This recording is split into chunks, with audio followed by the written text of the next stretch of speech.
મારું નામ ઇસ્માઇલ મૂસા બંડલા છે. હું સિટમણ ગામનો રહેવાસી છું.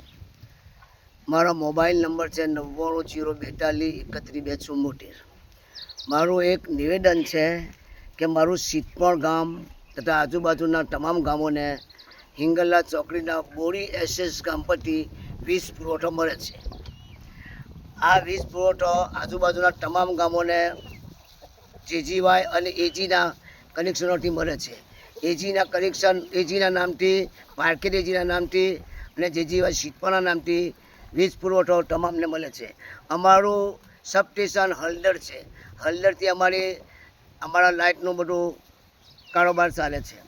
હવે અમારી રિક્વેસ્ટ એ છે કે અમારા એજીના કનેક્શન ઉપરથી લગભગ આજુબાજુના ગામોના 200 જેટલા કૂવાના કનેક્શનો આવેલા છે. આ કૂવાના કનેક્શનો પર 2 વર્ષથી સિંગલ ફેસ લાઇટ આપવામાં આવતી નથી. આ લાઇટ ના આપવાથી અમારા કૂવા ઉપરથી વારંવાર ચોરીઓ થાય છે. સ્ટાર્ટરો ચોરી જાય છે, વાયર કપાઈ જાય છે. તદ ઉપરાંત અમે આ બાબતની રજૂઆત દક્ષિણ ગુજરાત સુરતને પણ લેખિતમાં દરેક ખેડૂતોના મતલબ કે સહયોગ લઈને કરેલી છે. હળદર વિભાગના ડેપ્યુટી એન્જિનિયરને પણ અરજી કરેલી છે.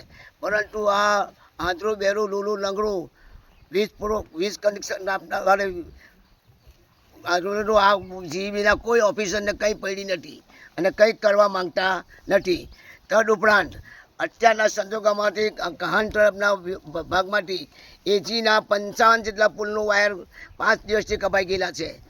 અને ત્યારબાદ પાછા કરગત રોડ પરથી આવેલા માઇનોર કેનલ યાદરા માઇનોર કેનલના ઉપરથી 46 જેટલા પુલનું વાયર કપાઈ ગયેલા છે. આ માઇનોર કેનલ પરથી લગભગ 3 મહિનાના અંદર 5 વખત વાયર કપાયા છે અને કહાન તરફના 3 વખત કપાયા છે. પરંતુ કોઈ કંઈ ને કંઈ પડેલી નથી. ખેડૂતોને પાયાવાર નુકસાન થયેલું છે. વીજ પુરવઠો મળતો નથી. અમારા માલનું નુકસાન થયું છે. હાલના સંજોગોના અંદર અમારા ઘાસચારો જાનવરો માટે છે, લાઇટ મળતી નથી, વાયર નાખતા નથી, તો અમારો ઘાસચારો જતો રહે તો અમારા જાનવરનું શું થશે? એટલે આ માટે ખરેખર વીજ કંપનીને સક્રિય થવાનું છે. અને જે મતલબ કે આ વાયર કાપનારી ગેંગ એ મતલબ કે વીજ કંપનીના ઉપર પડકાર ફેંકી રહેલી છે. વારંવાર વાયર કાપે છે, છતાં કોઈને કંઈ પડેલી નથી. કોઈ અધિકારી આ બાબતે જોવા માંગતા નથી, કોઈ તપાસ કરવા માંગતા નથી, કોઈ એના માટે કોઈ નિર્ણય કરતા નથી. અમે વારંવાર રજૂઆત કરીએ છીએ કે ભાઈ તમે કાળા ચોટલાવાળા વાયર નાખી દો જેથી આ લોકો કાપતા મટી જાય, પણ કંઈ ને કંઈ કરવું નથી. વાયર કપાયા પછી 2 મહિના 2 મહિના લાઇટ નાખતા નથી, વાયર નાખતા નથી. અમારી ખેડૂતોનું શું થાય?